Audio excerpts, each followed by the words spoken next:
you so much. I'm really happy that you're here. Thank you, Swamiji. Thank you for coming. Let's just start by bringing our energies together and chant Om together, okay? At the end of the chanting of Om, I'm going to chant the traditional blessing from this tradition. Om.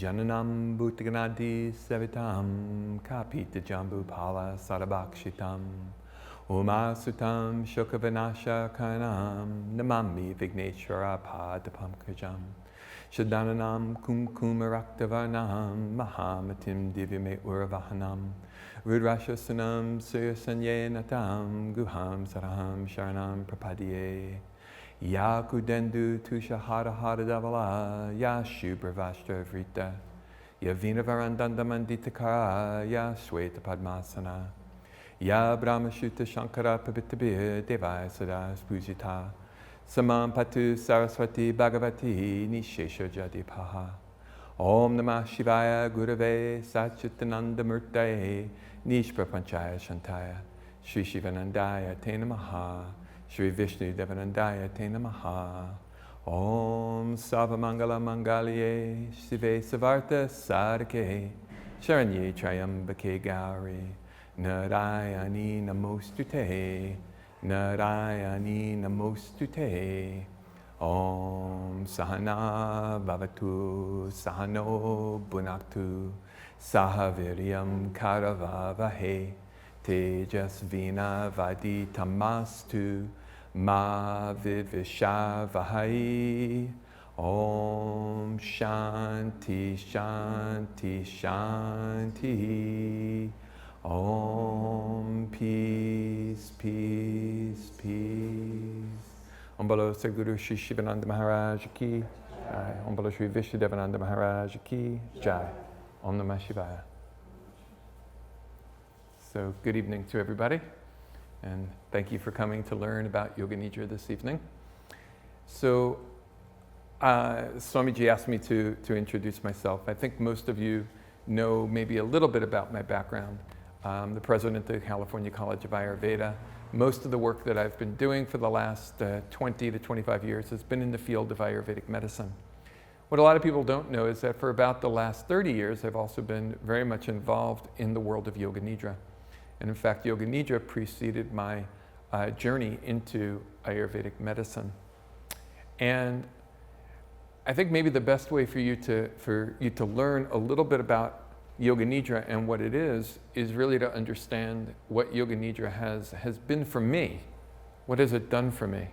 And why have I spent the last almost 30 years practicing this technique called Yoga Nidra. And I should say that Yoga Nidra is a practice. It's a practice, and it's something that we'll do together as a group toward the end of my talk. And it's more than a practice, though. It's also a state of consciousness, or maybe a better definition would be a state of awareness. And it's a state of awareness that you enter into through a practice, and from that state of awareness, you gain an awareness of your subtle body and the way in which energy moves through your subtle body. And because you're in a state of conscious, deep relaxation, because you're conscious, awake, and aware, you're able to influence the flow of energy in your own body, or in your subtle body, your energy body.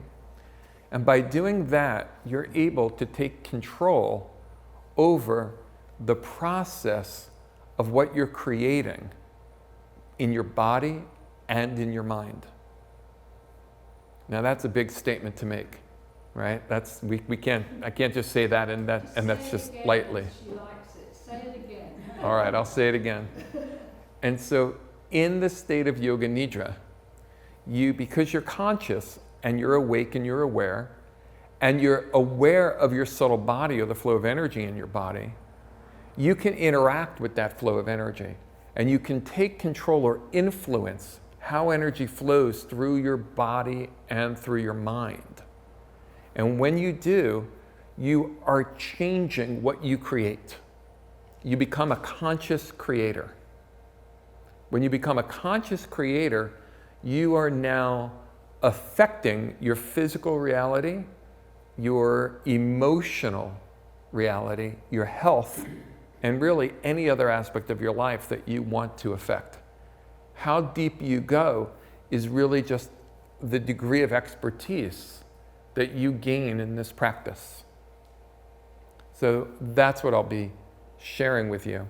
And of course, starting tomorrow, I'll be leading a course in how to guide other people into the state of Yoga Nidra and how you can use that state of conscious awareness to heal yourself and then go out into the world and help other people to heal themselves using that state of consciousness as well. So coming back to my own story, what a lot of people don't know, unless you read my book, Healing Your Life, is that I was crippled in about 1987. And I woke up one morning and I had pain in my right ankle. Didn't know what had caused it. I hobbled through chiropractic school, which I was just about done with. And it was just excruciating, but I made it through the day. And the next day, unbelievably, it was gone, and it was in my other ankle. And as soon as that happened, I realized, uh-oh, I've studied enough medicine through 4 years of chiropractic school. I studied enough medicine to know that that could be potentially very serious, that pain doesn't move from one side of the body to another side or one joint to another joint without there being a whole host of serious possibilities that could be causing my condition. And of course, I panicked at first, and I said, all right, I've got to go see a real doctor. And I went to the only real doctor I knew, who was a specialist in internal medicine at my school. And I went to speak with him, and I told him that the pain was in one ankle one day and in my other ankle the next day, and each time it was, I couldn't walk on it. And he said, well, Mark, young men of your age with migrating polyarthritis, that was his term for it, migrating because it moved around, polyarthritis because it was affecting more than one joint. Young men of your age with polyarthritis, well, you have a form of gonorrhea, actually, called gonococcal arthritis. This was his diagnosis. This is what he thought was most likely for a young man my age. Now, that was far-fetched to me, but he was the doctor, and I thought, okay, you're the doctor, if that's what you think. He says, just have a shot of penicillin and you'll be okay. And so I went to his office for a shot of penicillin, gave me a shot of penicillin, and I had an anaphylactic reaction to the penicillin, which means that I had an allergic reaction that pretty much shut down my body. My blood pressure crashed, I passed out on the steps, my heart stopped. They gave me epinephrine. When I woke up in his office, I had a rash from head to toe, and he said, don't worry, you'll be okay. And the penicillin will still work. Just go home now and go rest. And so I did. And the next day it left my ankle and it went in my knee, then it left my other knee, it went to my other knee, then back into my ankle, then in my wrist, then in my elbows. Then it affected 2, 3, 4, 5 joints at a time until it completely disabled me and left me bedridden. And needless to say, that was not the right diagnosis nor the right treatment for me. And so I began a journey to heal myself. I'm not going to tell you the whole long story because the long story does take some time. Maybe I'll tell more of it tomorrow as I go through it. But suffice it to say that I went through a journey to heal myself that began with Western medicine. In addition to seeing that doctor, I was seen by specialists at Stanford University. I was seen by rheumatologists and immunologists. They were trying to figure out what was causing this problem. I had a whole host of bizarre symptoms, not just the migrating arthritis around my body, but as it progressed, I became anemic. My liver was not working properly. If that wasn't enough, the skin on my hands began to peel off my hands. I had claw marks going down my back that would come and go. and I was allergic to the sun. I had high fevers, and I was losing weight rapidly. So these were just some of the symptoms that I had, and I needed to go on a journey to go and heal myself and find out what's really going on and what can I do about it. That brought me to a lot of different types of practitioners. It brought me to acupuncturists, it brought me to homeopaths, it brought me to chiropractors. Nothing seemed to help. And then I went to a practitioner who healed through the laying on of hands. And when he laid his hands on my body, over a course of about 2 days, my temperature rose from 99 where it was up to about 105. And he said that I would have tremendous night sweats and then I'd be fine in the morning. He was almost right. I did have, the fever rose, I did have tremendous night sweats, but my fever didn't come down, and I spent the next 2 weeks in bed with fever fluctuating between 103.5 and 105.5, as well as being physically crippled. By now, the level of pain, the way I can describe the level of pain and what I was experiencing for you is to say that the weight of a bed sheet on my body caused me to scream in pain. All right? That was the level of sensitivity that my body had. I literally had to be immobile. I couldn't move a joint because it would cause so much pain. And what was interesting is I woke up in the mornings and I had something called morning stiffness, which you read about in school when you're studying medicine. And you don't really know what it is until you've experienced it, because you think morning stiffness and you say, oh yeah, I get a little stiff in the morning too. We all get a little stiff in the morning, so you're a little stiff in the morning. No, what morning stiffness is it's like an inflammation of all the, what's called fascia, all the connective tissue in your body. And the only way I can describe it would be to imagine if you were to soak a bath towel and then wrap that bath towel around, one whole bath towel around an arm, another one around your other arm, another one around each of your legs, and then another one around your waist. And that was how I woke up each morning. Was so stiff I couldn't move, as if I had those wet towels around me.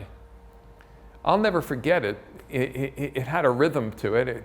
It would disappear almost miraculously by around 10 or 11 o'clock. And then interestingly, an hour later, the pain would set in. So I'd have about an hour to 2 hours. And then the pain would set in and I'd be immobile the rest of the day. So I went on this journey to heal myself. It led me to this healer through the laying on of hands. And then in that state of fever, and while I was completely crippled, I could do nothing but lay there in bed. What can I do? I could only lay there in bed. I was fortunate to have a girlfriend that could take care of me. I couldn't take care of myself. I would have had to have been hospitalized, and in fact, the doctors wanted to hospitalize me. But I went on my own journey to heal myself. So while I was laying there immobile and in pain, I had a very interesting experience. The experience was one of becoming aware of myself, not as being solid any longer, but the only way I could describe it was as if I was a densely packed field of energy. It was more fluidic than solid. You see, I was laying in bed when all of a sudden, it was as though I was looking at myself. Now I know that conjures up this image, this ghostly image of hovering above your body and having a near-death experience. I don't really know what other people experience when that happens. I can only describe what I experienced the night. I wouldn't describe it as a near-death experience. I would describe what I experienced as just a heightened level of awareness. And what happened is I became aware. It was as though I was looking at my body, not physically so much, but that a part of me was watching the rest of me, witnessing the rest of me. It wasn't that ghostly hovering thing. I wasn't away from myself, looking at myself, and yet on some energetic level I was. It's hard to describe. So I was looking at myself, and the first thing I noticed was that I was no longer solid, that I was a densely packed field of energy. And as I continued to examine that, I began to notice that there was what appeared to be blockages to the flow of energy in my subtle body. Everywhere I had pain, there was a blockage. I thought, that's interesting. I also had blockage in my liver. I had blockage in my spleen. And I could witness that. The other thing that I noticed is that this part of me that was observing, we use the word observing, that was observing this field of energy was not entirely separate from it. It was as though that part of me could interact with it. Through the awareness of the witness, I could affect the flow of energy. Through the awareness of the witness, I could affect the flow of energy. And once I came to understand that, I was then able to, in a way, experiment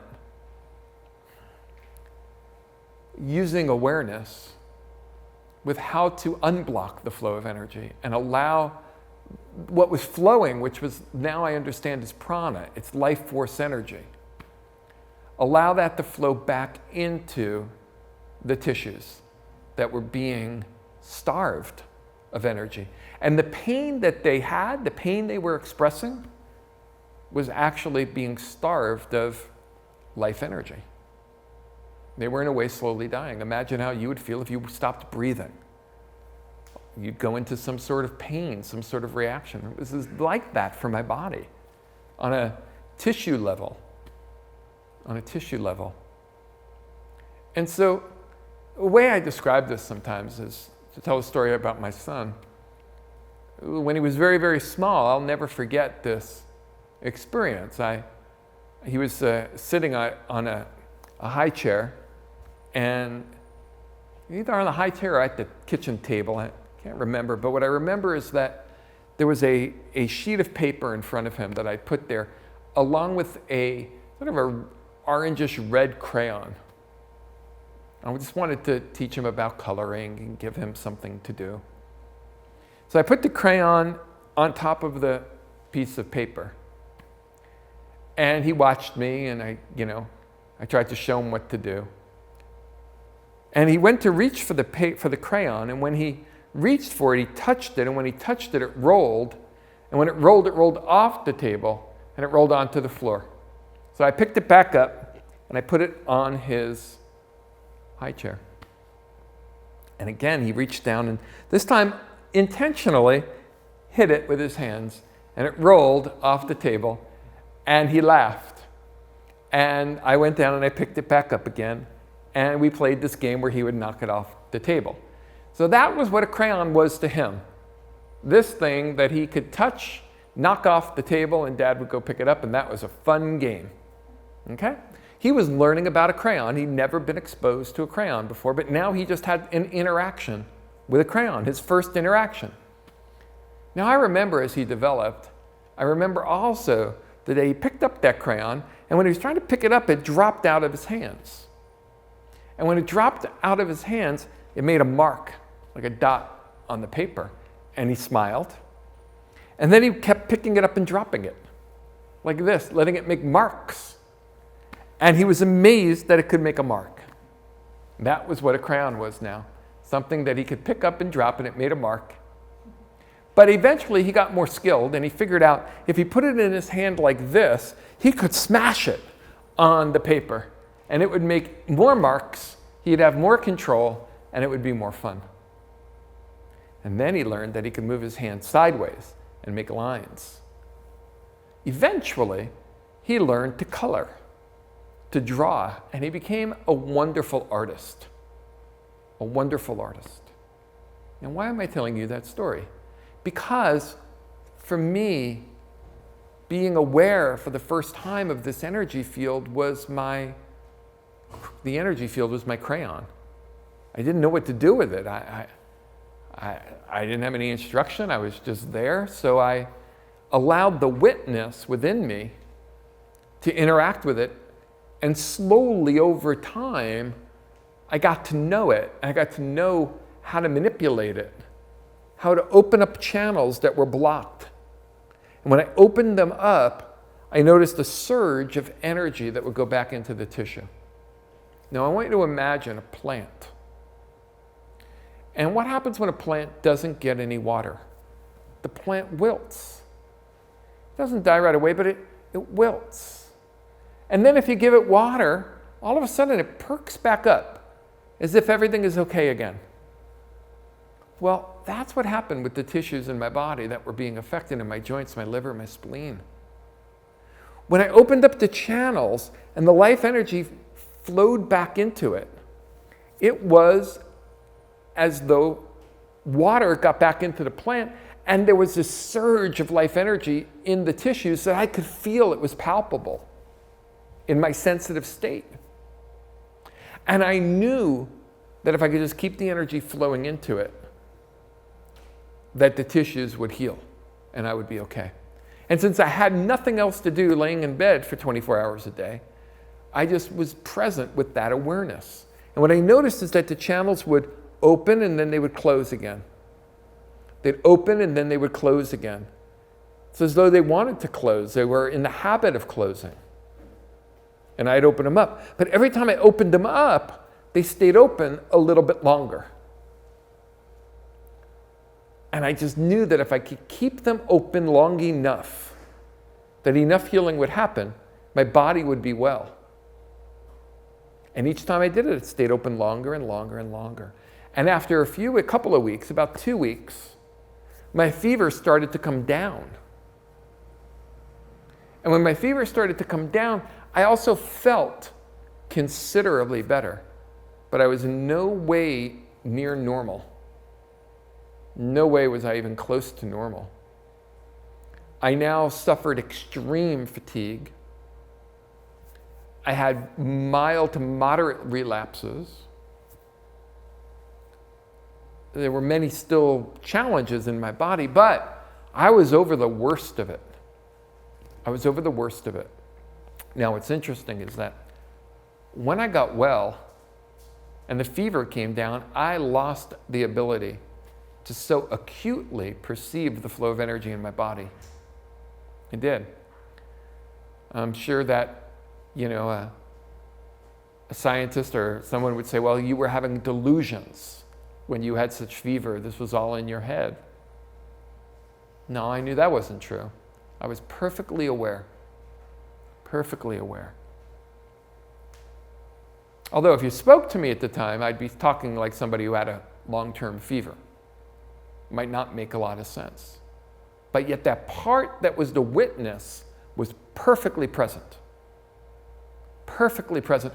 Untouched by the illness. The witness was untouched by the illness. My ability to make words, my thought processes, sure. The body, of course. But the witness, untouched.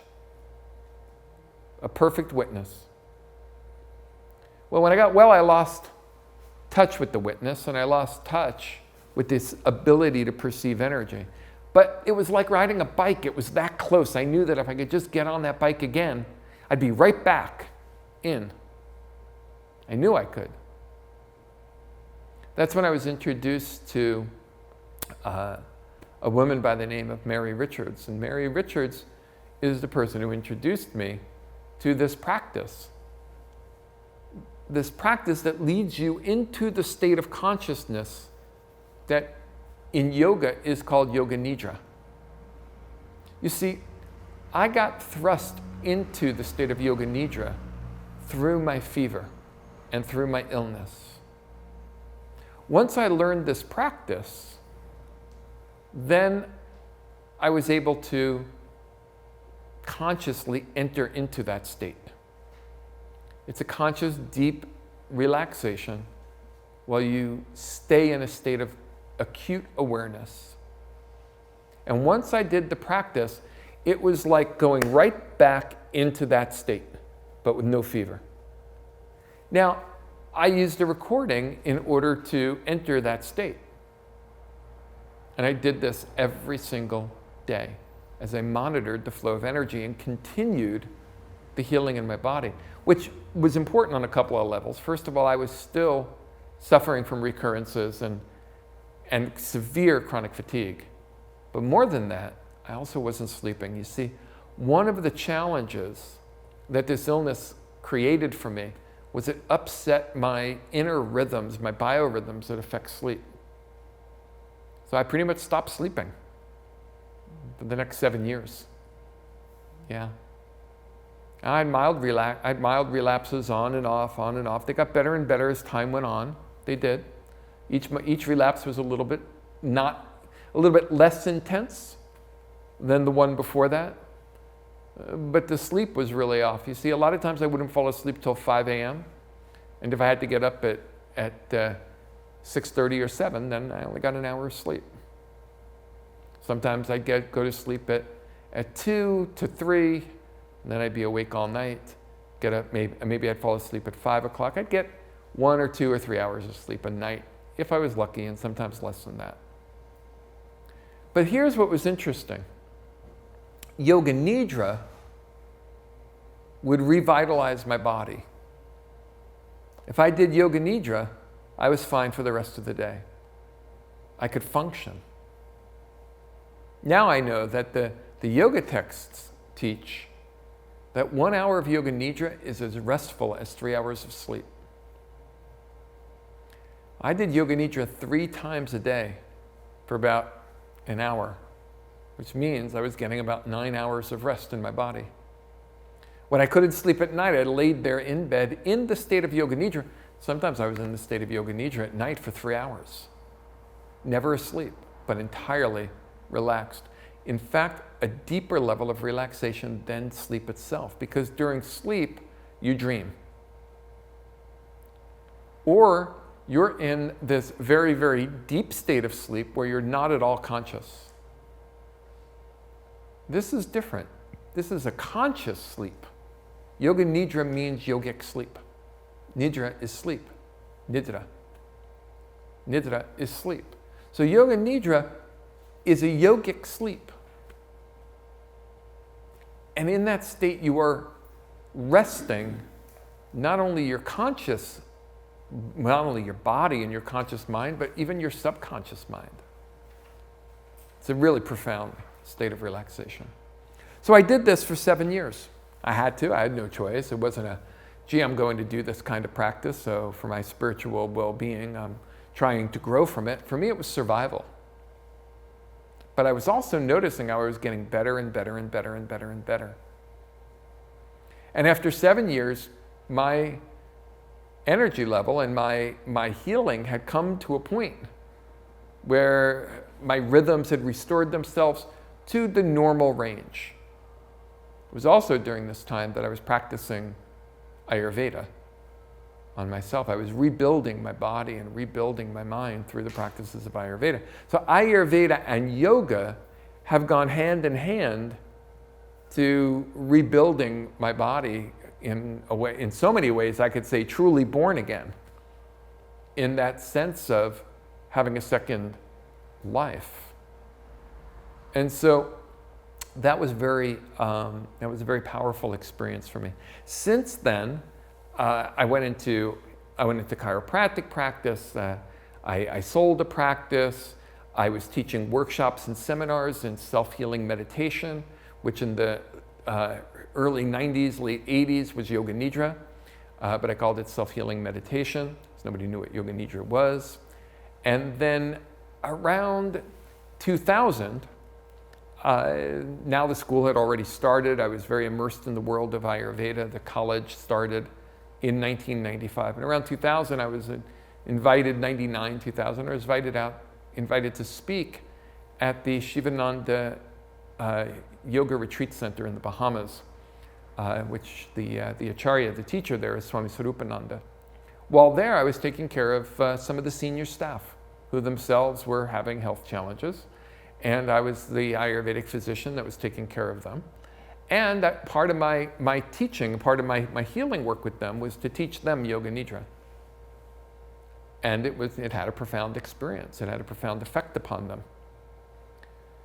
After several years of going there and teaching, Swami Swarupananda asked me if I would start to teach teachers to start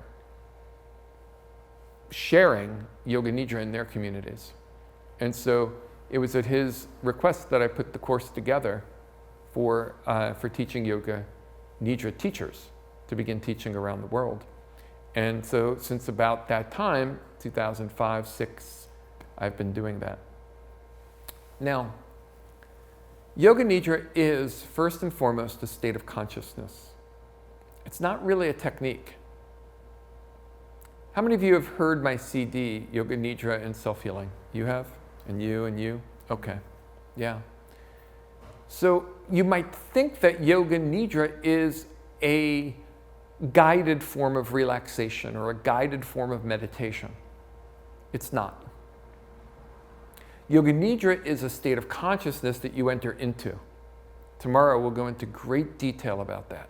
You're going to learn all about that state of consciousness, and we're going to look at what the masters have said about Yoga Nidra since at least some of the writings that I'll be sharing with you are from the 1800s. Some of the last masters who really wrote in depth about it. And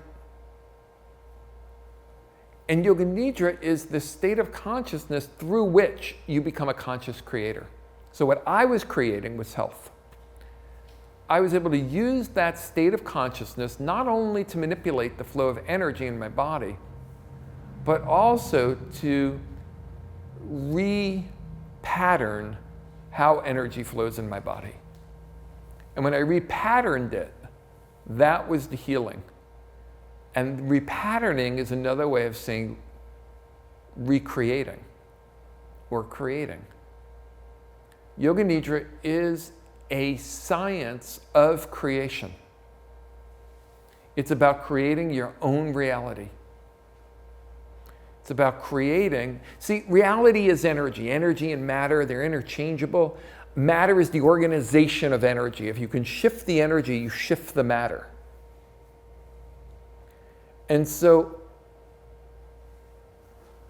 becoming a conscious creator is trying to influence that process. Your thoughts do it all the time. We all know about the connection between the mind and the body. We all know that what you think, what you feel affects your physiology. Science is very, very clear about that. That's absolute. There's no question about that. Your thoughts and your feelings have serious physiological effects. Well, when you shift the flow of energy, you shift the way in which you think, you shift the way in which you feel, which shifts your physiology. You're changing your whole body. You're changing even your mind and your patterns of thinking. The technical word for this in yoga is that you are healing samskaras, which are tendencies for how energy flows. That those patterns, those samskaras, are created by karma. Yoga talks about how your karma, your past life experiences, plus the experiences in this life, are what create these patterns of energy flow. Some you come into this world with, and some you develop while you're here. In Yoga Nidra, you are able to interact with that pattern of flow, those samskaras, and heal the karma that has caused it. In other words, Yoga Nidra heals from a yogic perspective at the deepest levels. It not only heals the body, it not only heals the mind, but it heals consciousness in the context of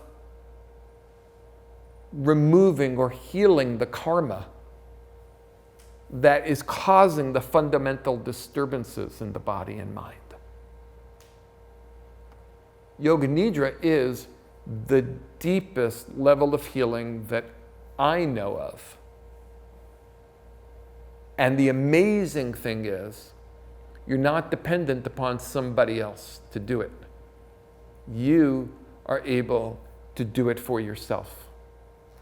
You enter into that state. Now, at first, you may be dependent upon a recording to guide you through the process, or in the class, my words, my articulation to bring you through or bring you into that state of consciousness.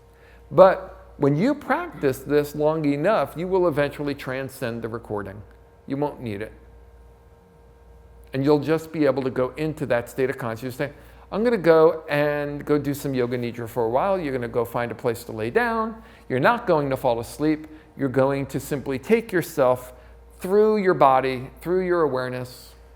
You're going to relax more deeply until very quickly you find yourself in that state of yoga nidra. I can go today into that state of yoga nidra in just a few minutes, and then choose to stay there for just a few minutes or for a couple of hours, depending upon my needs at that moment.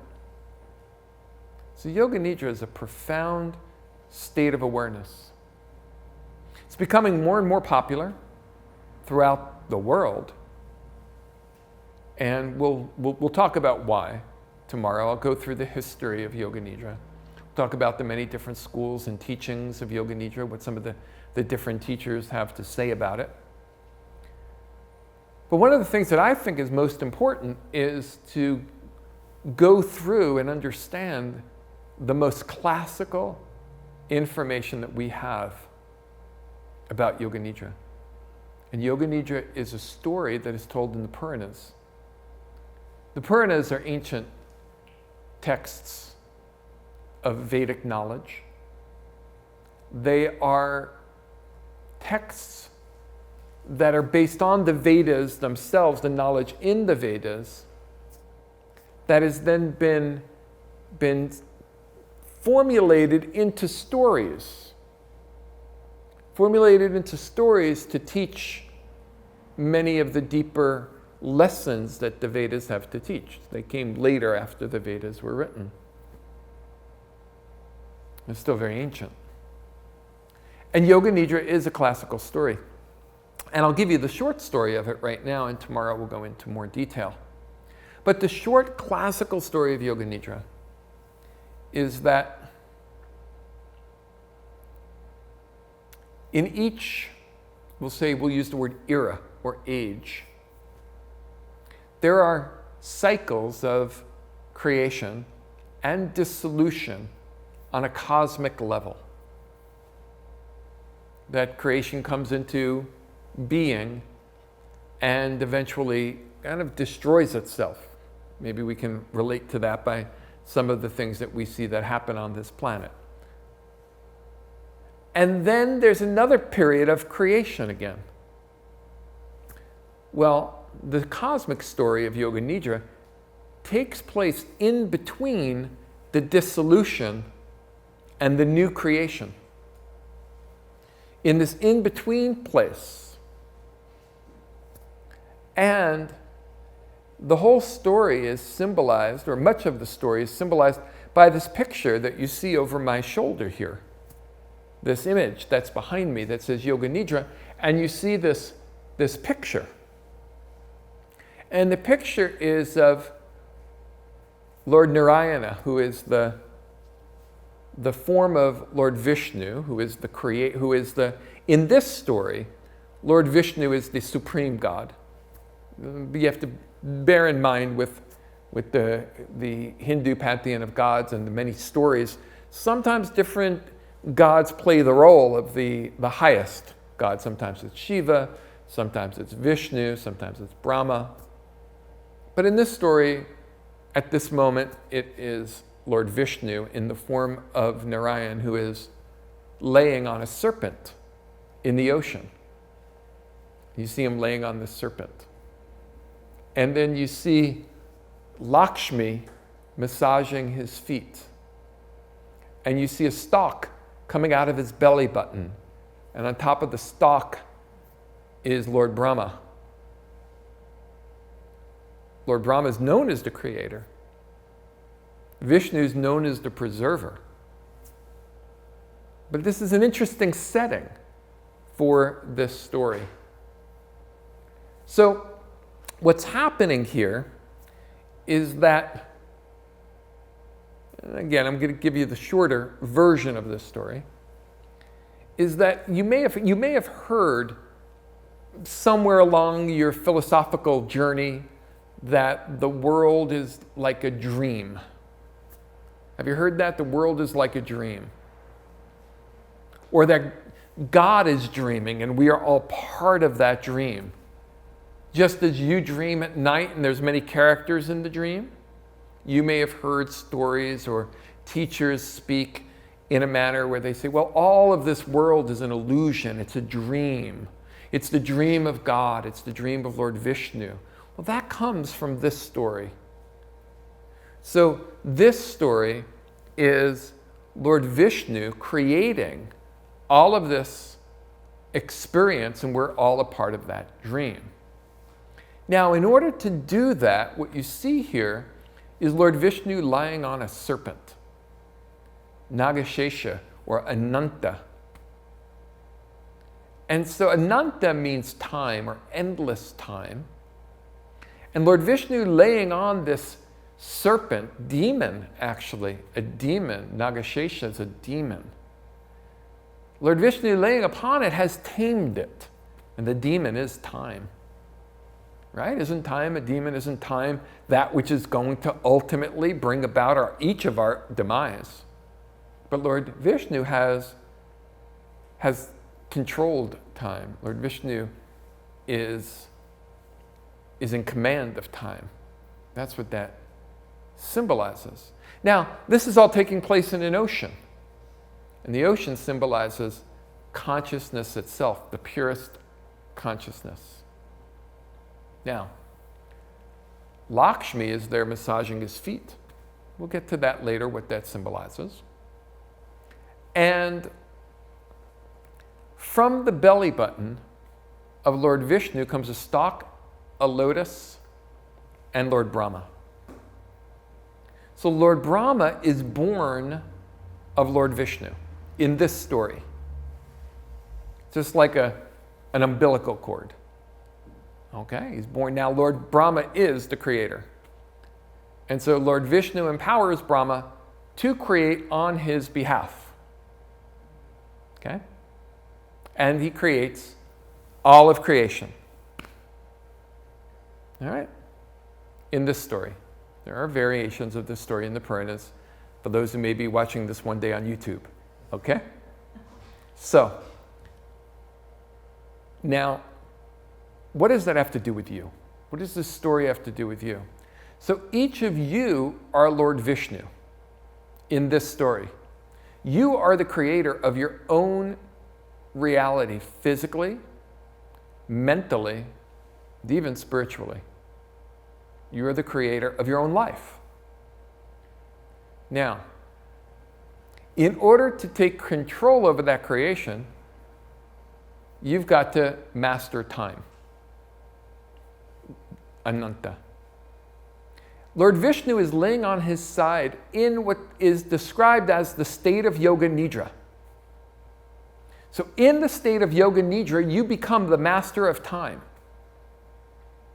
And from that state of Yoga Nidra, Lord Brahma rises from your belly button as the creator, and you gain the ability to create physically, emotionally, and spiritually. As a conscious creator, all you have to do is enter into the state of Yoga Nidra.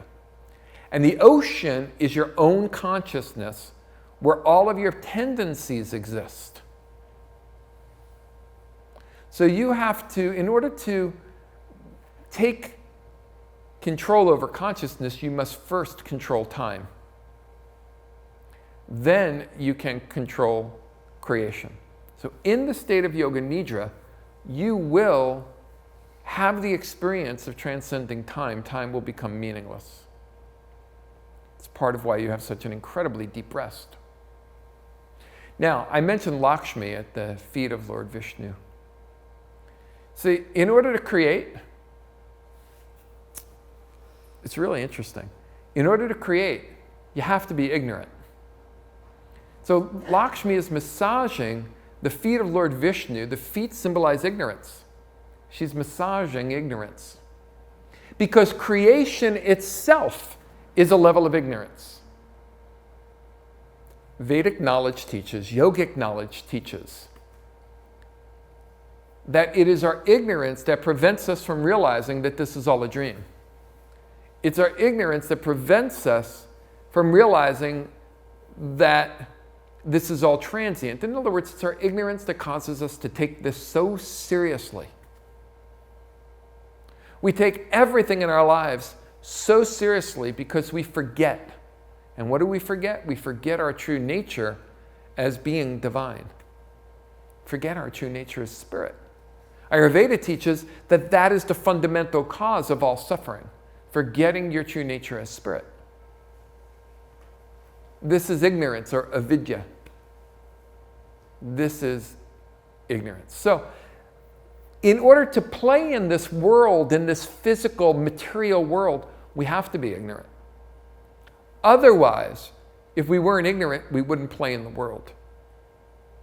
If we weren't ignorant, we would just become, according to the Vedic teachings, one with all of creation. We would transcend all of creation. So each of us has a certain level of ignorance that allows us to continue this journey. Yoga Nidra is the process of taking control over your experience while you're here. It's this in-between state of the highest level of awareness and ignorance. See? In which you can become a conscious creator now and create what you'd like in terms of your physical health, but it goes beyond that. You can use this technique not only to create your physical health, you can create relationships, you can create healthy relationships, you can create success or failure, you can create sickness or health, love or hate. You can create anything you want because you're the creator. This is the process of taking control over that. Now, one might ask why? Especially if you're a yogi. You say, oh, I thought the idea was to transcend the ego and become one with all of creation. It is. But before you can transcend the ego, you must master it. Before you renounce, you must have something to renounce. Yoga Nidra is a practice through which you become the master of the physical and emotional world. You do. You become the master of the physical and emotional world. And then you become bored of it. Once you've mastered it, you become bored of it. And you have to realize that, because that's not the end of the journey. But it's a step along the way. It's a step along the way.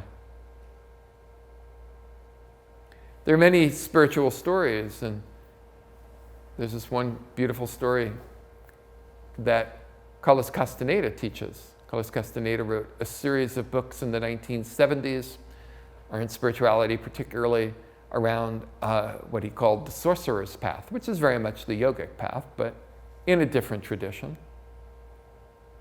And he told the story of his teacher, this Yaqui Indian sorcerer who lived in the desert. And then he ran into him once, and he was this poor teacher living simply in the desert, and he ran into him once in Mexico City, and he was very wealthy. And he was very confused by this dichotomy of these two experiences of his teacher. His teacher went on to explain to him that I'm neither the person you see in the desert nor the person you see in the city. I'm whoever I want to be, whenever I want to be it, for whatever purpose I want to achieve. You see? Neti, not this and not that. That's a very important teaching. So when there's dharma for you to fulfill in this world, dharma is purpose. then you are here. You need to be here. If you have dharma, purpose to fulfill, the time is not now for you to be in a cave trying to meditate and trying to become one with all of creation. If you have dharma to fulfill, you must do that service. And to fulfill that service at the highest level, you must become the master of creation in order to fulfill at the highest level. Until you have accomplished your dharma, your higher purpose, and you're now bored because it's too easy to create. And that's when you know you're ready to renounce. And you're now ready to just let all that go and go deeper still onto the spiritual journey. Yoga Nidra is also a preparatory practice for the deepest meditation, for entering into samadhi. Samadhi is a yogic term for the highest state of consciousness. Yoga Nidra is a form of what's called pratyahara, which is preparation for samadhi. Pratyahara is one of the 8 limbs of Patanjali's yogic path, Yoga Sutras. It's often called Ashtanga Yoga, the 8-limbed path, not the popular Ashtanga Yoga, but the classical Ashtanga Yoga, or Raja Yoga. This 8-limbed path, that this pratyahara is the learning or the practices that bring your awareness inside into an incredible state of quietude. Yoga Nidra is a practice that is a part of pratyahara. It's preparatory for the deepest states of being. So this is your introduction to Yoga Nidra. The title of our program tonight was, What is Yoga Nidra? So now hopefully you have a deeper appreciation for what it is. And I'll take, if you have a couple of questions, I'll take those questions. And if there are no questions, then the best way to understand what Yoga Nidra is to get a practice of Yoga Nidra. Any questions? Yes? And please feel free to not answer if it's too personal, but what you were describing sounds very much to me like lupus. Was that ever? So yes, the question or the comment is that what I was describing sounds like lupus. Well, lupus is an autoimmune disorder. And what the diagnoses that I was given at Stanford University was, first of all, they couldn't come up with a finality about my diagnosis. And the 2 diagnoses that were thrown around was mixed connective tissue disorder, which is a autoimmune disorder that has features from many different autoimmune disorders. And the other one was negative Lyme disease. Because I tested negative to the Lyme spirochete or bacteria, but many of my symptoms had similarities with it. Now, back in 1980s, testing for Lyme disease was even less precise than it is today, and it's still not very precise today. There's many false negatives. And some of the features of the condition I had are now known to be related to Lyme co-infections. And so, in fact, several weeks before my first symptoms, I was bitten by a tick, and it burrowed into my upper shoulder. And I was camping, and it was there for overnight. And I had a golf ball in my shoulder the next morning. We took it out and went about business. I never developed the typical Lyme rash. Okay, but a couple of weeks later, I did start to develop these symptoms. So there's a very high likelihood that there was some combination of a Lyme disease is an immune disorder. It's a cross reaction, and it set my whole immune system awry. Most likely that's what happened. Okay? And then I went on the journey to heal myself. I'm happy to say that I was successful healing myself from it, but it wasn't an easy journey, and it was a long journey.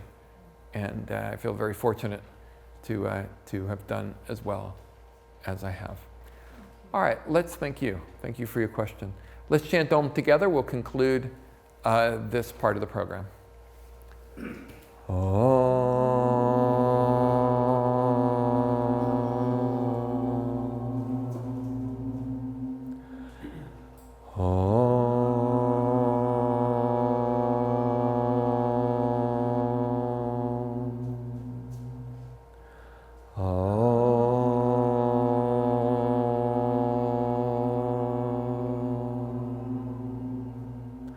Asatoma satgamaya tamasoma jyotirgamaya mrityoma amritam gamaya. Om Purnamada Purnamidam Purnat Purnamadachyate Purnasya Purnamadaya Purnameva Vashistate. Om Shanti Shanti Shanti. Om Peace Peace Peace. Om Bolo Sadguru Shri Shivananda Maharaj Ki Jai. Om Bolo Shri Vishnudevananda Maharaj Ki Jai. Om Namah Shivaya. Hari Om Tat Sat.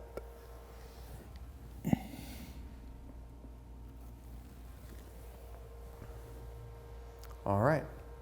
Nidra time now. What's that? Yoga Nidra time. Yes. Lie flat. So here's what I'm going to want you to do. I want you to put your chairs away. I want you to lay down. There are yoga mats over there. There's also blankets. So you want to be comfortable. And you want something under your head, not just a yoga mat, but at least a yoga mat and a blanket or 2 yoga mats, because the top of your head can get very sore. Okay? Go ahead and lay down on your backs. Oh, and I should tell you this even before you lay on your back. If you haven't gone to the bathroom, go to the bathroom. But there's only one. Yes, but still you're going to want to go to the bathroom. If you're thinking you don't need to go to the bathroom, go to the bathroom. Yes, through there, through that door. There's a class happening there, but it's okay. Just go around. Like to the altar and you here? Straight in. Okay. Is that okay? Or Yeah. I could just have a close-up on the candle? I mean, The thing is, here's the thing. Ideally, what I prefer to do when I'm teaching right now, what I would ordinarily be doing is walking around, because from time to time, I'm going to touch their ankles. And when I touch their ankle, I'm keeping them present. I'm keeping them awake, because sometimes people will tend to fall asleep. So really, I would prefer to be walking around. oh, no, you're completely mobile.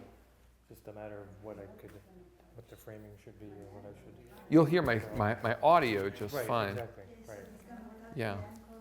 Yeah, okay. Oops. Did the recording come out so well so far? Perfect, yes, You think? excellent, Okay. yeah, really fascinating too. I didn't know anything about it. It's really fascinating, Oh, to say the very least. good. But I was gonna just set the camera and join you Oh, during the class. of course. Sure, it's perfectly fine. So then, yeah, sometimes you'll have me there and other times you won't, and that'll be all right. Yeah. Yeah. You're probably going to edit it all anyway. Yeah. So.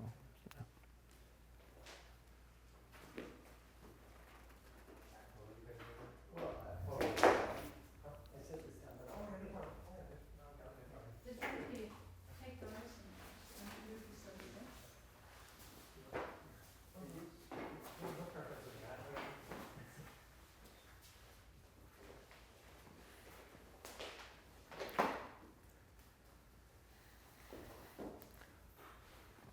While we're waiting, be thinking about your comfort.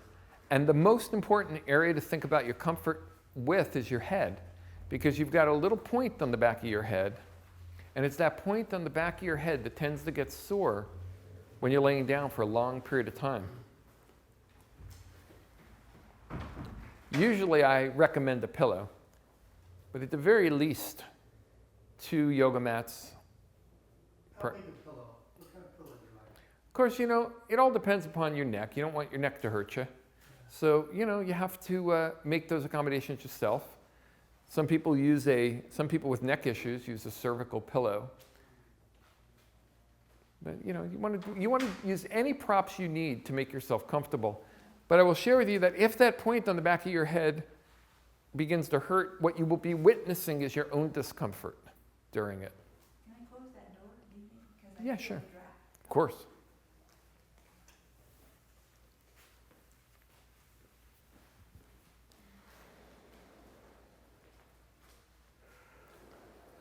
I think we're still waiting for a couple of people, so May Yeah. I ask questions? sure. So my background is actually in medicine. I am a medical doctor, but I don't practice here, and I actually am very interested in Ayurvedic medicine. And what I know about Do you need a mat? Western medicine is they No, suck. I have a Well, bag. it sucks Oh, my at very chair. chronic diseases. I know. I mean, emergencies are amazingly Yes, yes. And I'm getting frustrated, actually sabotage myself when I took the exam to get back. But in the back of my head, there's something else. Right. So, do you know people who kind of do both of them and kind of? Integrative medicine. Integrative medicine is a whole field Okay. today in the United States.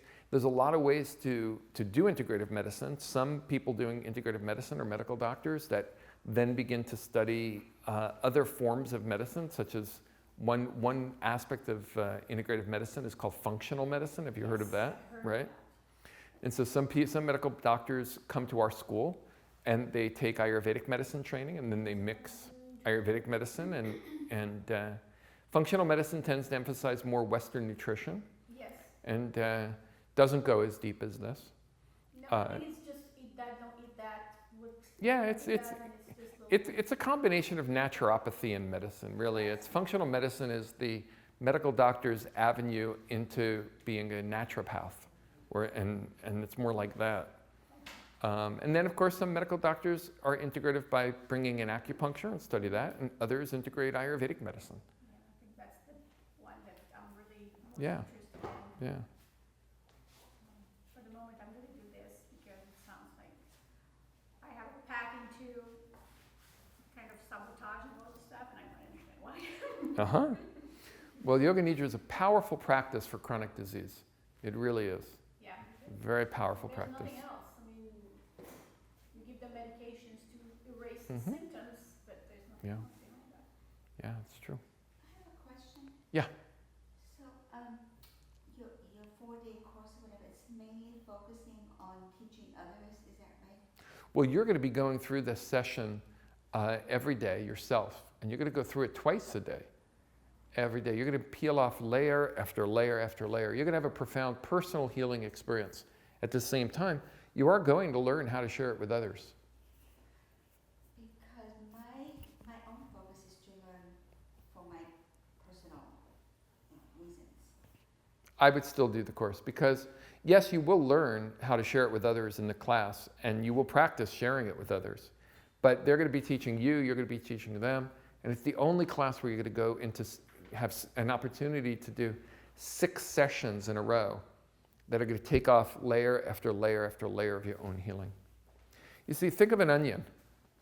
Each time you peel off another layer, you get closer to the core. When you peel off the layers of tension in your body, then what's left is just light or emptiness at the center of your core. That's when you have the experience of your body as energy. So, but if you don't do the course, then use the CD and do it regularly. But the course is like a jump start. Okay? Yeah. Well, we seem to be missing one person. One person, right? Yeah. So we'll just wait a few more minutes.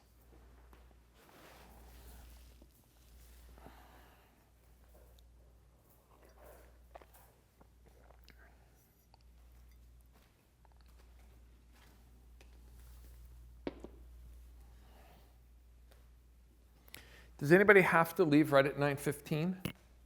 Can you stay a little later if we run a little longer? Okay, good. I'll try to take you through a full practice.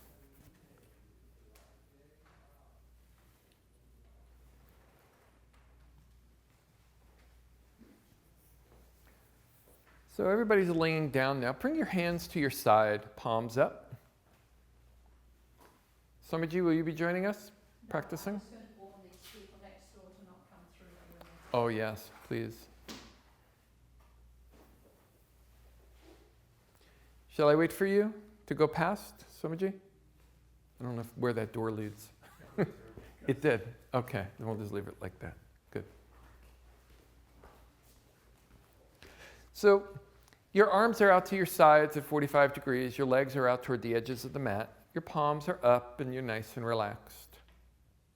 If you feel like you're cold and you need a blanket, let me know and I'll see if I can find a blanket for you. There's more in the back room. More in the back room? Okay. Anybody need a blanket? You're all okay. All right. Do any last minute wiggling and squiggling that you feel like you need to do. If you have that itch you're nervous about, go ahead and scratch it. I'm going to be asking you to be perfectly still for almost 45 minutes. So once you commit yourself to a position, I want you to stay there. Everybody go ahead and say out loud right now, I will remain awake and aware. I will remain awake and aware. Let's do it one more time. I will remain awake and aware. I will remain awake and aware. All right. Go ahead and close your eyes now.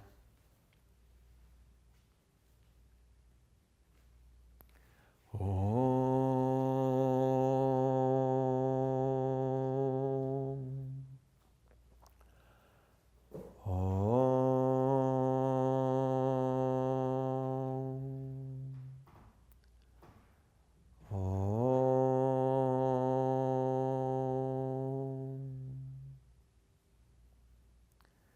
Allow your body and your mind to completely relax.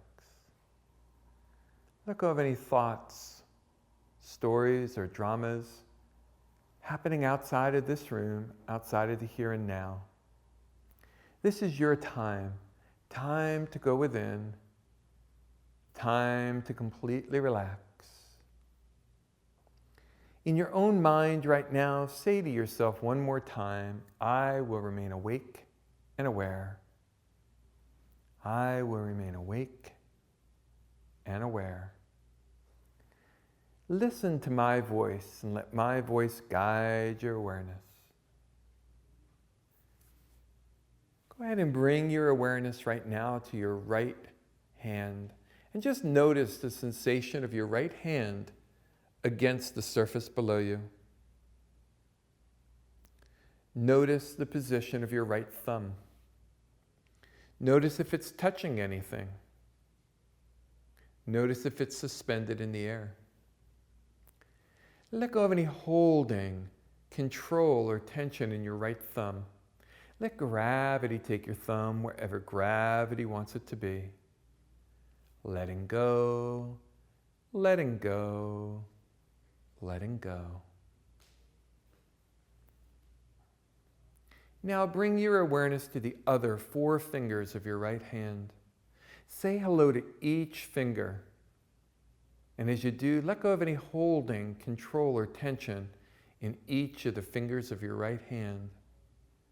Letting go, letting go, letting go.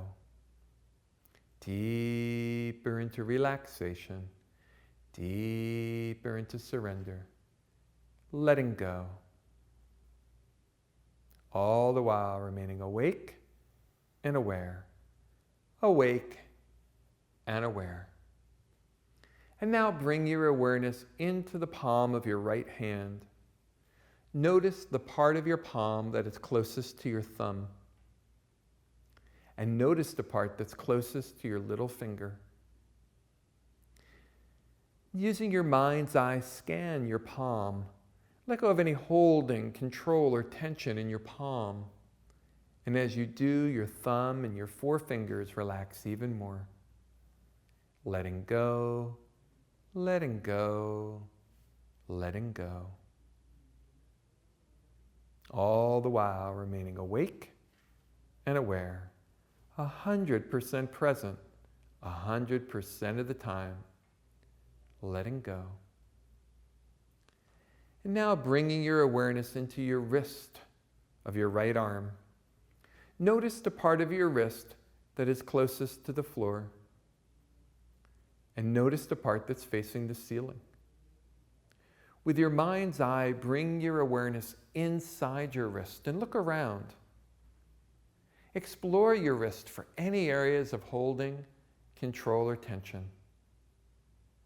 All holding, all control, and all tension is just blocked energy. Let go of the holding, control, or tension and let the prana, the life energy, flow freely. Letting go, letting go, letting go. Deeper and deeper into relaxation. deeper and deeper into surrender, letting go. And now bring your awareness to your right elbow. Notice the part of your elbow that is touching the surface below you. Notice the part that's facing the ceiling. With your mind's eye, scan all the small muscles and all the attachments around your elbow. Let go of any holding, control, or tension in your right elbow. And as you do, your forearm, your wrist, your palm, and your fingers relax even more. Letting go, letting go, letting go. Deeper and deeper into relaxation. Deeper and deeper into surrender. All the while remembering to stay awake and aware. Awake and aware. Listening to my voice and letting my voice guide your awareness. Letting go.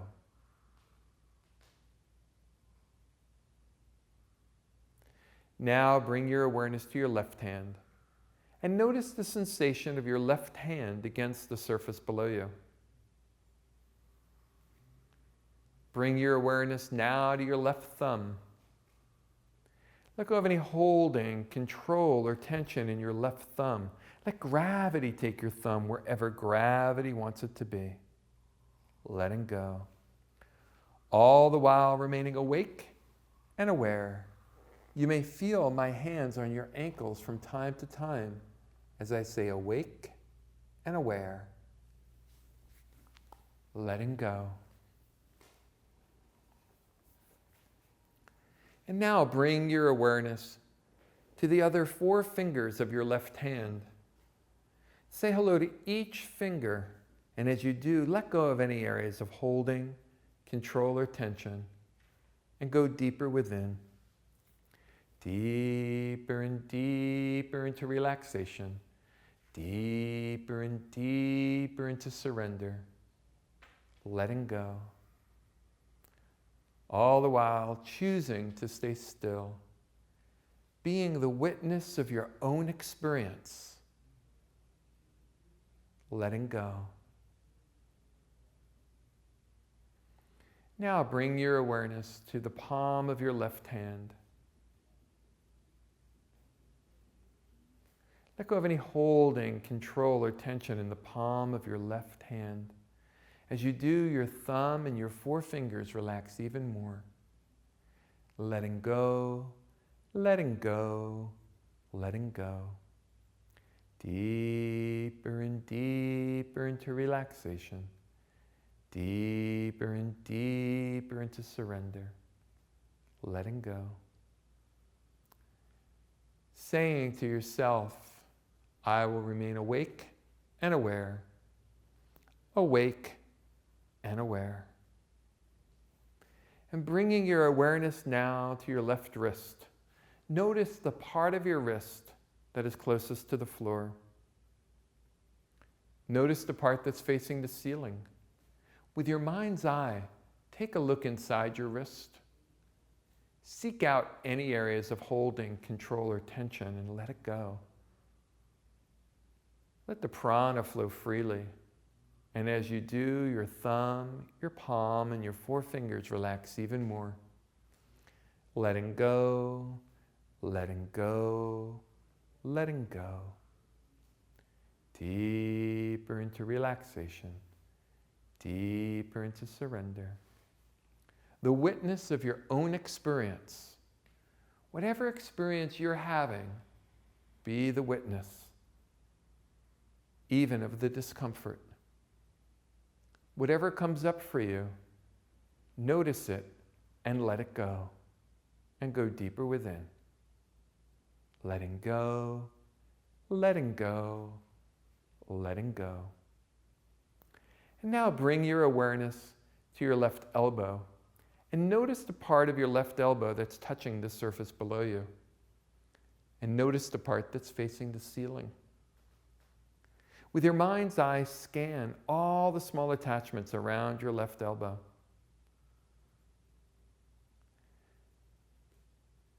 Let go of any holding, control, or tension.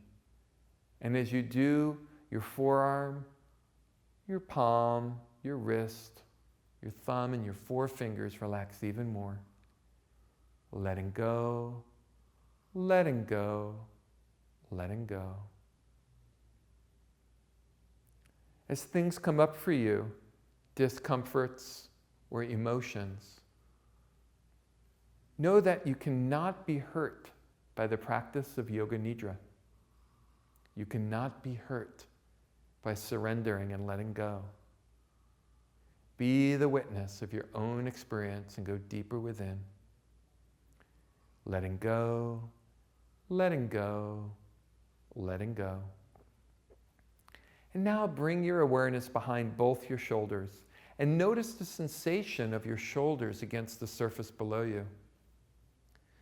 Notice the backs of your shoulders. Allow them to be heavier and to sink into the surface below you. Notice the front of your shoulders and let go of any holding, control, or tension.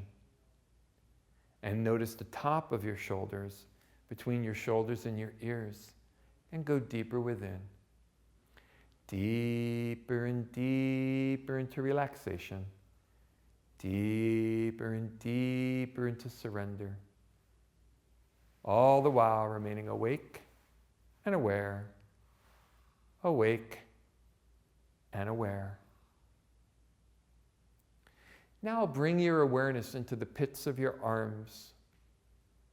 Notice the part of the armpit that is connected to your chest.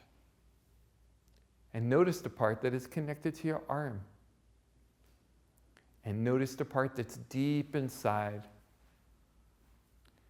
Let go of any holding, control, or tension in the pit of your arm. And allow your arms to completely surrender. Letting go, letting go, letting go. Deeper and deeper into relaxation. Deeper and deeper into surrender.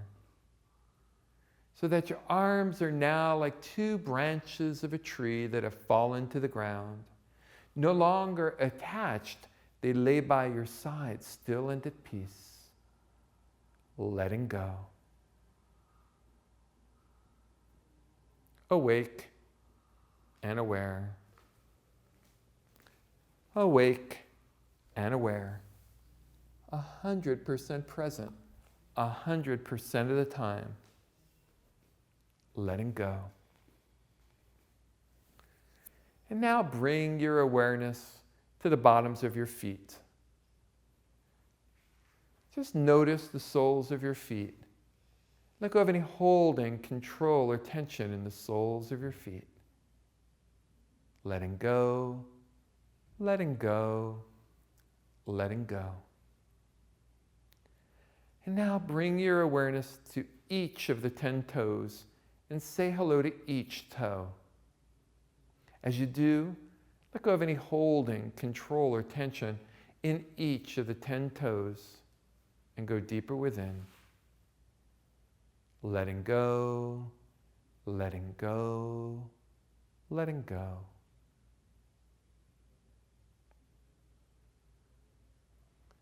And now bring your awareness to your ankles.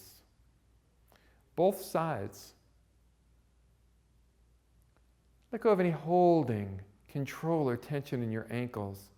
Let gravity take your feet wherever gravity wants them to be. Letting go, letting go, letting go.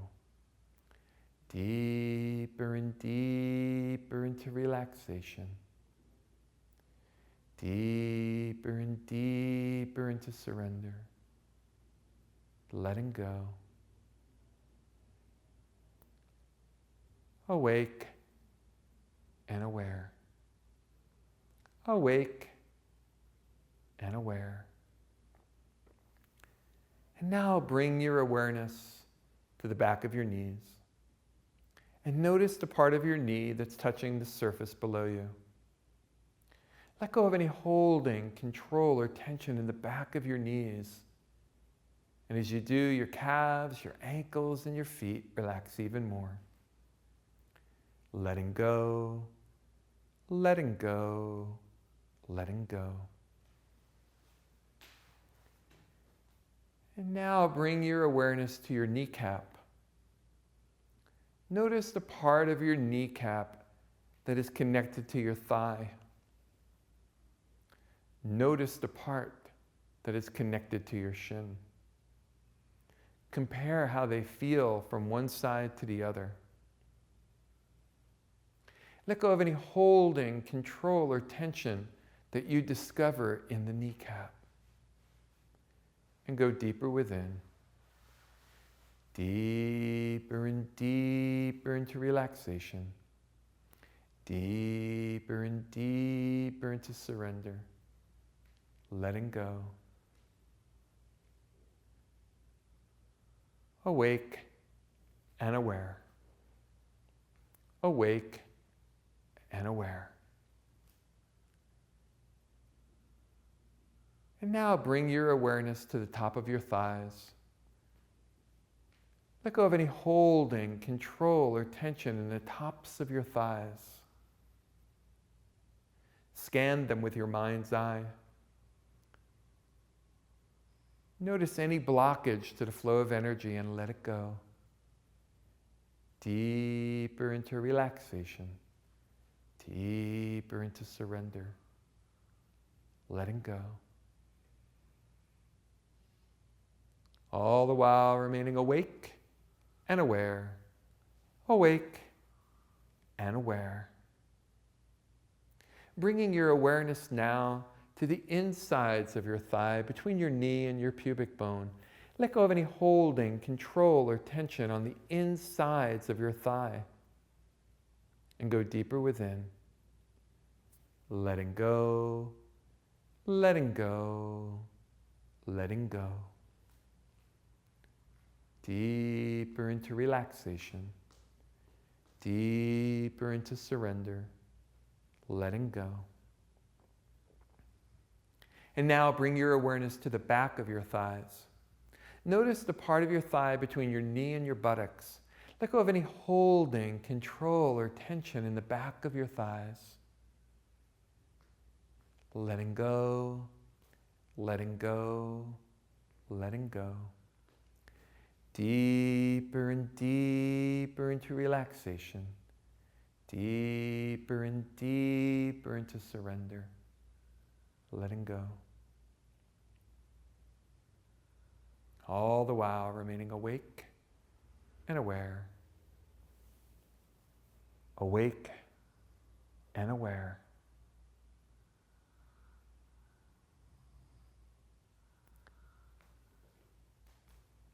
Now bring your awareness to your buttocks and notice the sensation of your buttocks against the surface below you.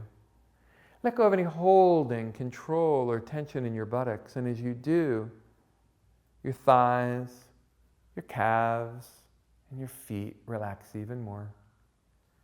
Letting go, letting go, letting go. So that your legs are now like two more branches of a tree that have fallen to the ground, no longer attached. They lay by your side, still and at peace, letting go. All the while remaining awake and aware. Awake and aware. Listening to my voice and letting my voice guide your awareness. Letting go. And now bring your awareness to your pelvis. Notice the sensation of your clothing or your blanket against your pelvis. Notice the skin of your pelvis. And notice the layer of muscles below your skin. And with your mind's eye, bring your awareness inside your pelvis and look around. Let go of any holding, control, or tension inside your pelvis. You don't need to know the anatomy. Just look around. And anywhere you find holding, control, or tension, let it go. And let prana flow more freely as you go deeper within. Deeper and deeper into relaxation. Deeper and deeper into surrender. All the while remaining awake and aware. Awake and aware. Bringing your awareness now to your lower back. Let go of any holding, control, or tension in your lower back. Explore the small muscles around your spine. Letting go, letting go, letting go. Deeper and deeper into relaxation. Deeper and deeper into surrender. Letting go. And now bringing your awareness to your abdomen.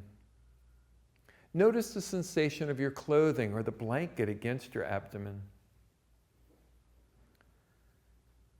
Notice the skin and the muscles just below the skin. Let go of any holding, control, or tension in your abdominal muscles, in your belly. And now bring your awareness inside your belly, inside your abdomen, and look around at all the organs that are there.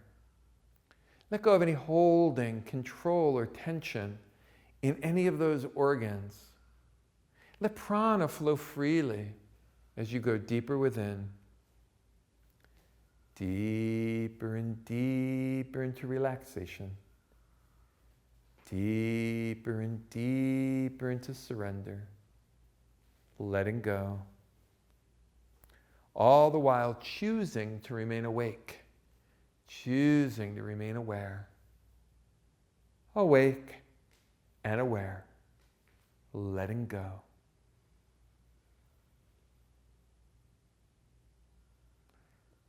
Now bring your awareness to your upper back. Let go of any holding, control, or tension in your upper back. Explore the area between your shoulder blades. Allow your back to become so heavy that you melt into the surface below you. Letting go, letting go, letting go. Deeper and deeper into relaxation. Deeper and deeper into surrender. Letting go.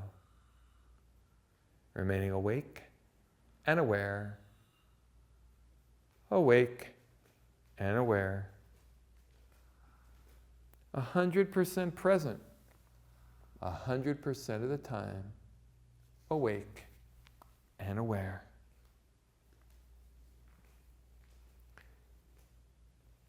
And now bringing your awareness to your chest. Notice the sensation of your clothing against your chest. Bring your awareness now to your ribs and the small muscles between your ribs. Let go of any holding, control, or tension in the small muscles between your ribs.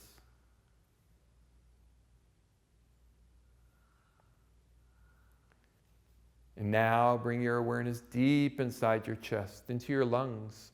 Let go of any holding, control, or tension in your lungs.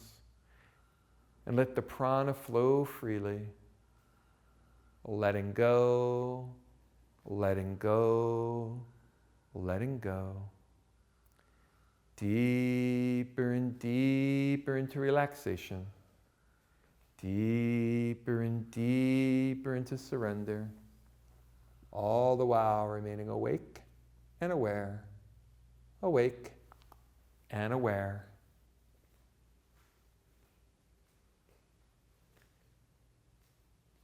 And now bringing your awareness to the very center of your chest.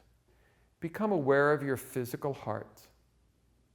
Let go of any holding, control, or tension in your physical heart. Let prana flow freely through all the blood vessels, through all the cells of your heart. Letting go, letting go, letting go.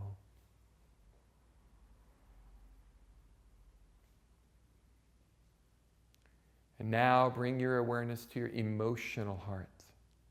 Let go of any holding, control, or tension in your emotional heart. Let the prana flow freely without obstruction. Letting go, letting go, letting go.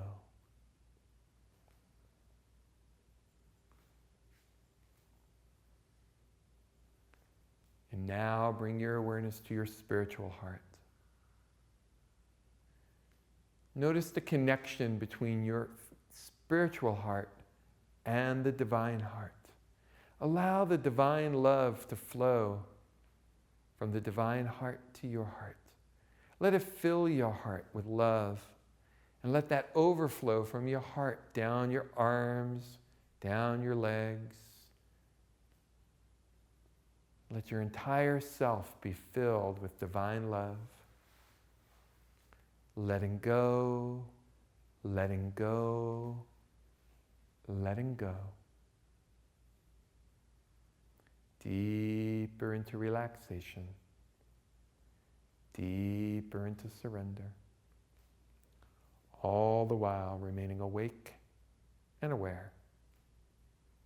Awake and aware. And now bringing your awareness to your lips.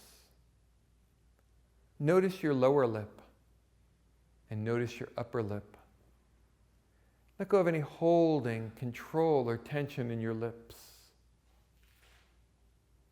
Letting go, letting go, letting go. Bringing your awareness to your jaw.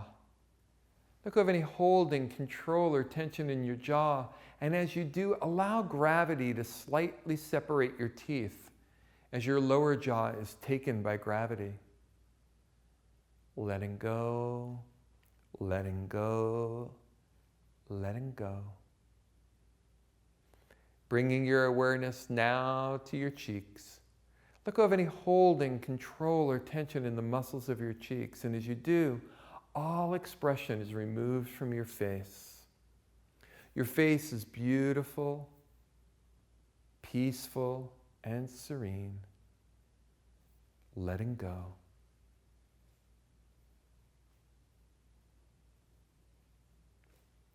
And now bringing your awareness to your eyes.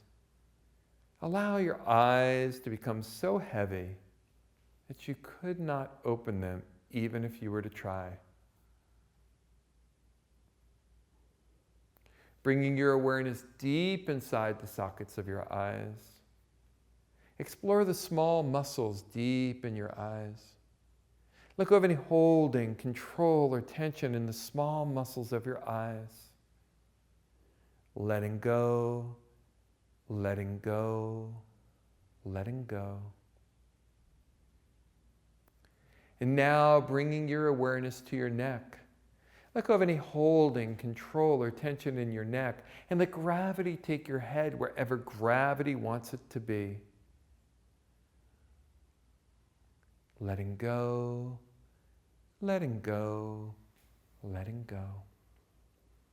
Deeper into relaxation, deeper into surrender, letting go. Awake and aware.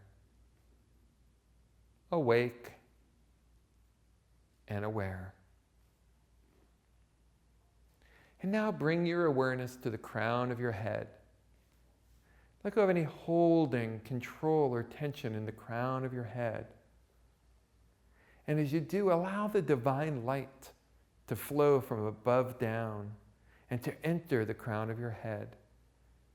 Let that divine light flow down to your heart and mix with the divine love. Let it overflow your heart, Let it go down your arms and down your torso and down your legs. Let the divine light surround and enter every cell. Let your entire being radiate with light. Let every cell of your body remember its true nature as spirit. Letting go, letting go, letting go.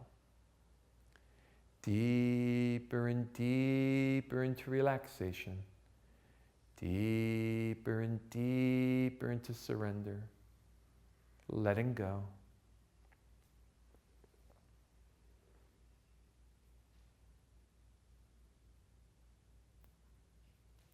Remaining awake and aware. Awake and aware. 100% present.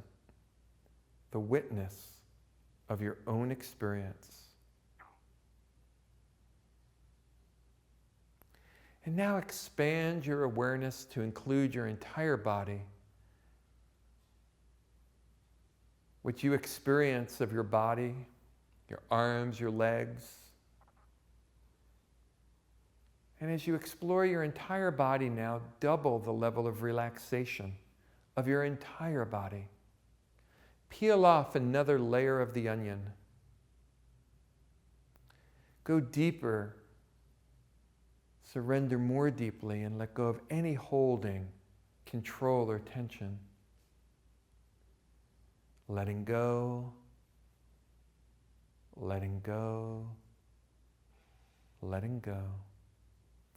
Peeling off yet another layer and going deeper within. Letting go, letting go, letting go.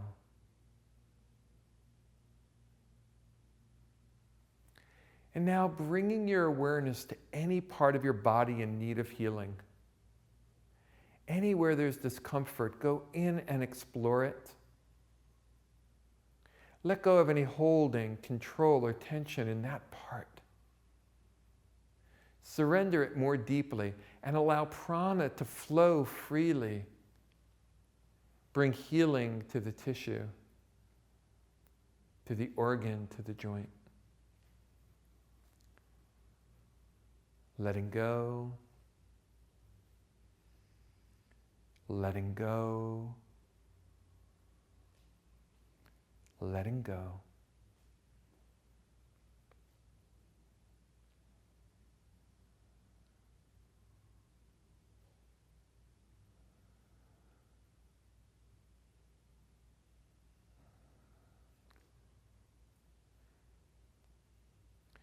The witness is present. 100% awake, 100% aware.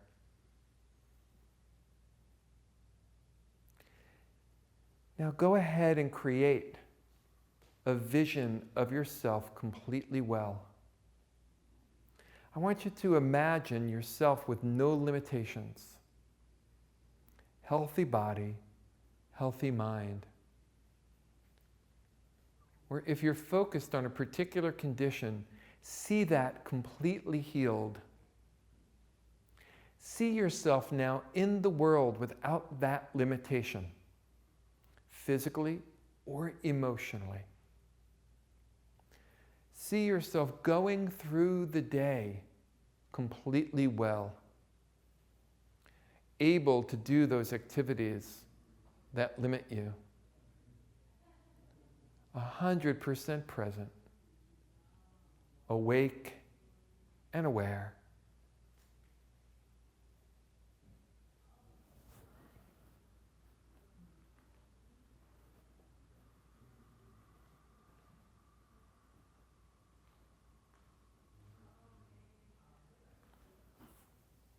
Awake and aware. Seeing yourself completely well. No limits. Healthy body, healthy mind.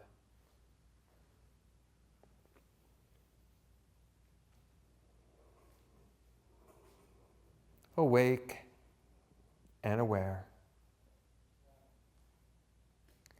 Now go ahead and let go of the vision of yourself as being well, and just take a moment to completely enjoy the state of Yoga Nidra, to completely enjoy the bliss and the peace that is your true self, your natural self. Letting go, letting go, letting go.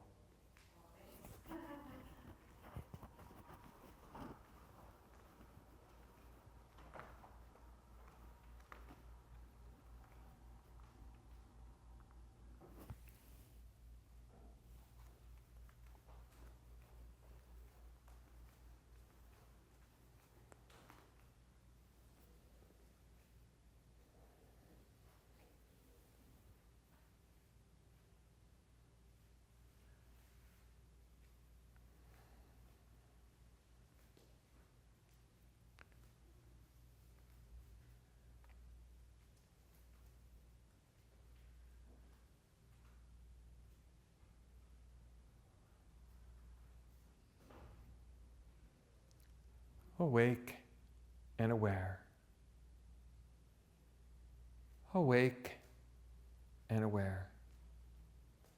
100% present. The witness.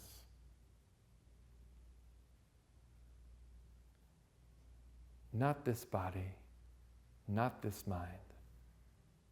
The witness.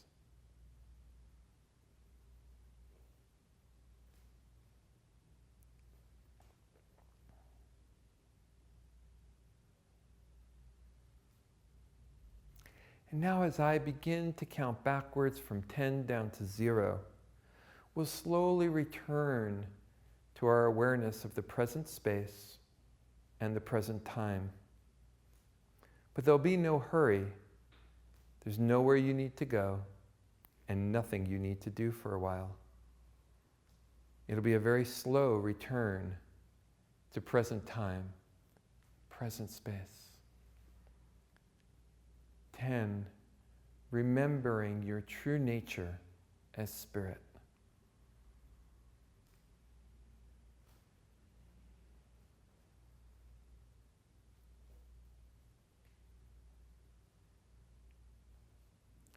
9, knowing that the healing that is taking place right now will continue long after this practice has ended.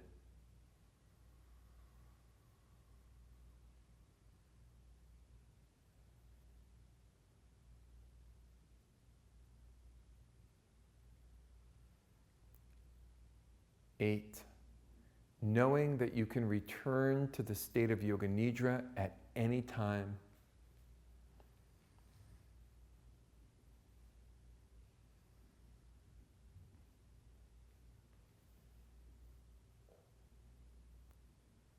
7, knowing that you are the love, you are the light.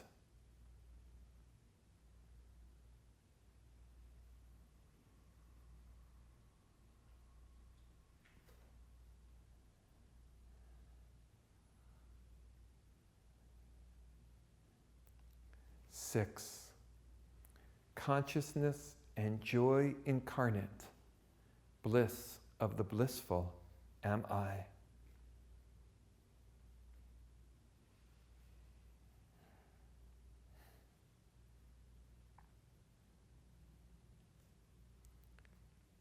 5, healing love, healing light. Healing love, healing light.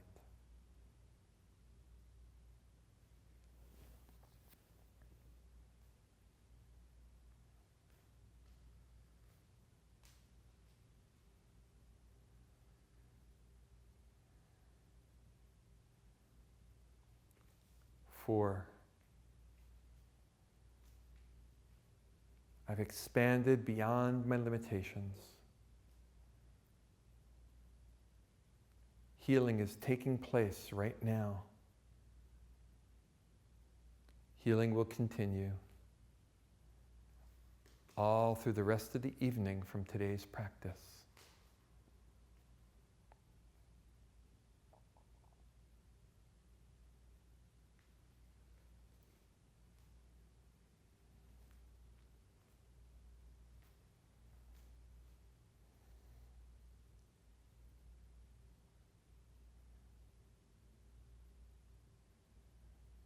Three, healing love, healing light.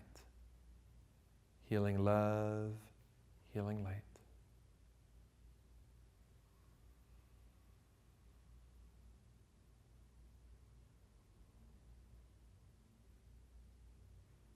Two, I am the love, I am the light. I am the love, I am the light.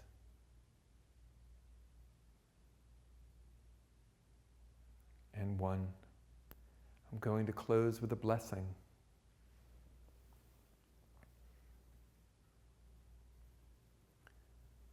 O adorable Lord of mercy and love,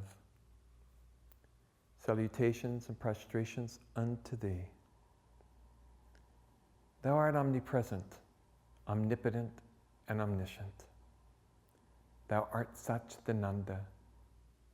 Thou art existence, knowledge, and bliss absolute. Thou art the indweller of all beings.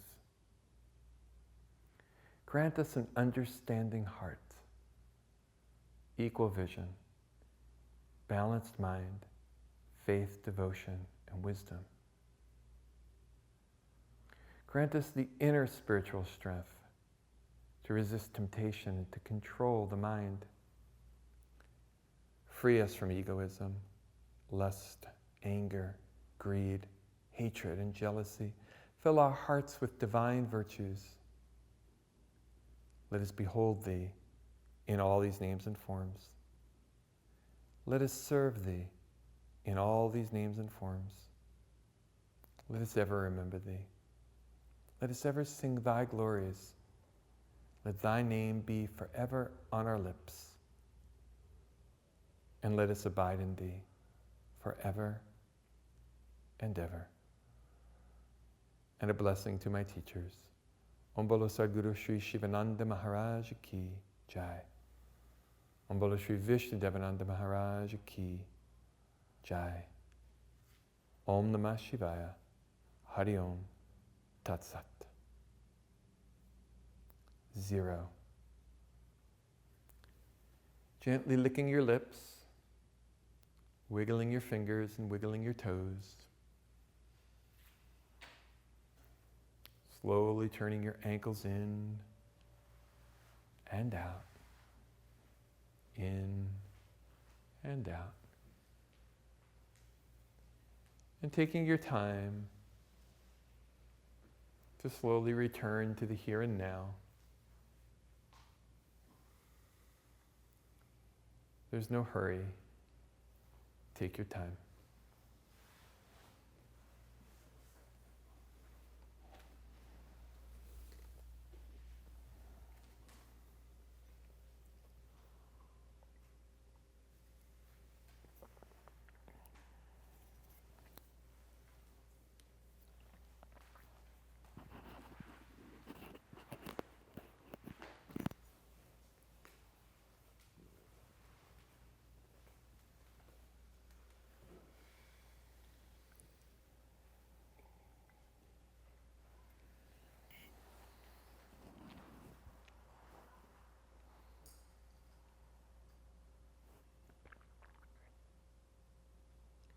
Many of you following Yoga Nidra will feel as though you wish to be silent.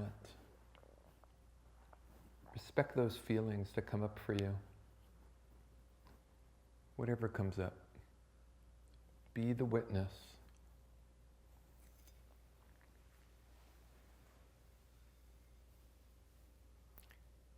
In about 5 minutes, we'll sit together for a few more minutes.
Notice how you feel right now.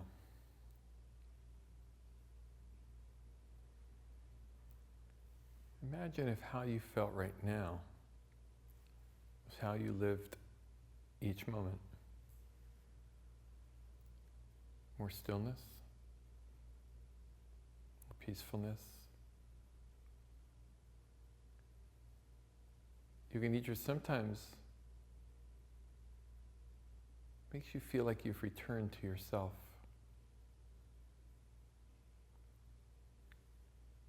It's like remembering yourself.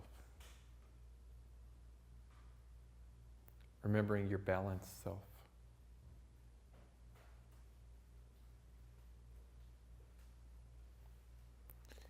At this time, if anybody wants to make any comments, you can, but sometimes after Yoga Nidra, you just want to be quiet and integrate the experience.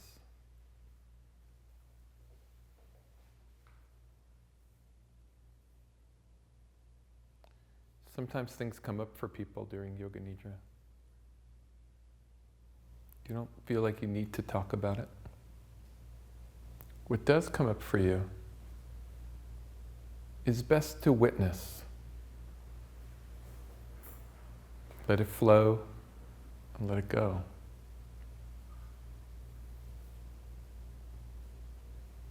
It's important to remember that Yoga Nidra can't hurt you. As you surrender more deeply and go deeper into it each time with each practice, you come closer and closer to your core self. Closer and closer to your true self. Outside the box that you've created for yourself. Get closer to your true nature, which is really to be love and light. But there's a lot that stands in the way sometimes.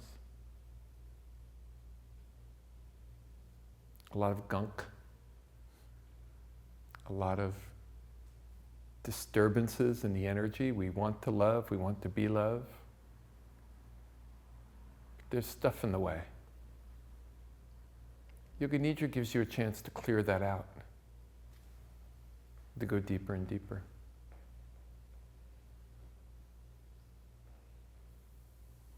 How many of you were able to stay awake for the practice? Rather than speak, just raise your hand. Okay. How many of you were mostly awake, but sometimes drifted off? Okay. Anybody get a good sleep through the whole practice? Okay. Some people do fall asleep during the practice. That's not Yoga Nidra.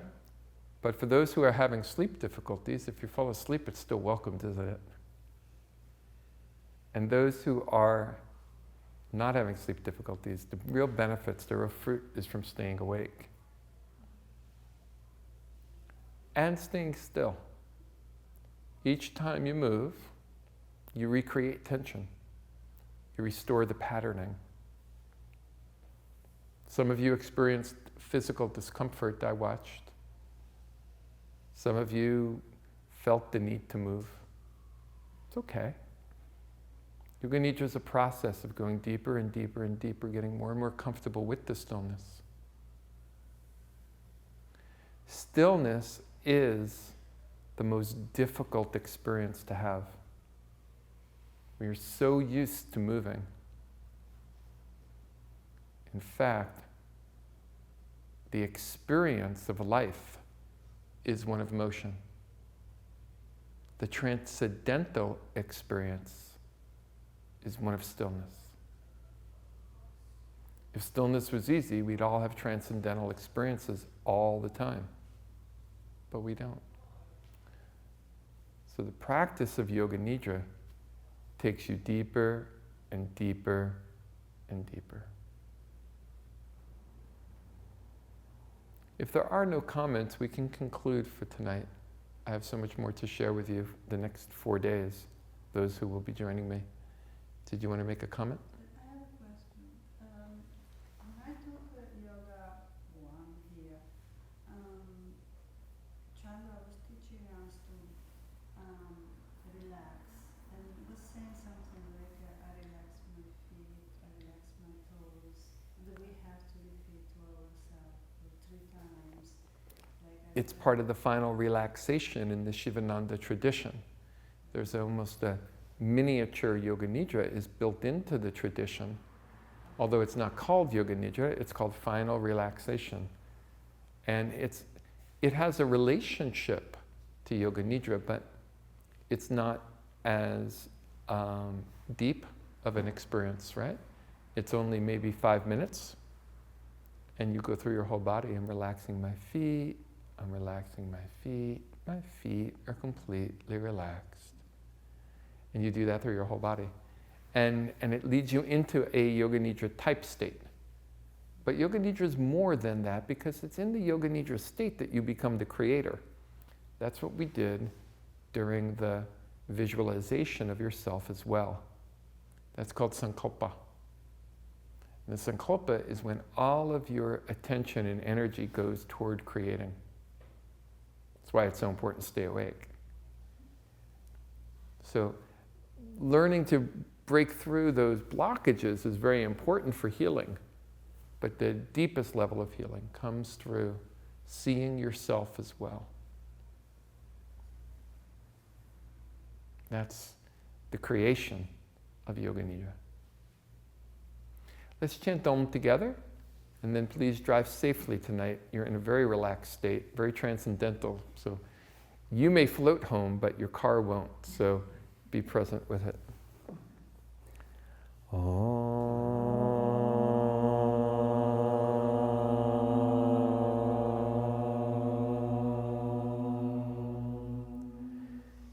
Shanti, Shanti, Shanti. Om, peace, peace, peace. Om Bolo Sadguru Shri Shivananda Maharaj Ki Jai. Om Bolo Shri Vishnudevananda Maharaj Ki Jai. Om Namah Shivaya. Blessings to you all for good health. Hopefully I'll see many of you tomorrow. You're welcome.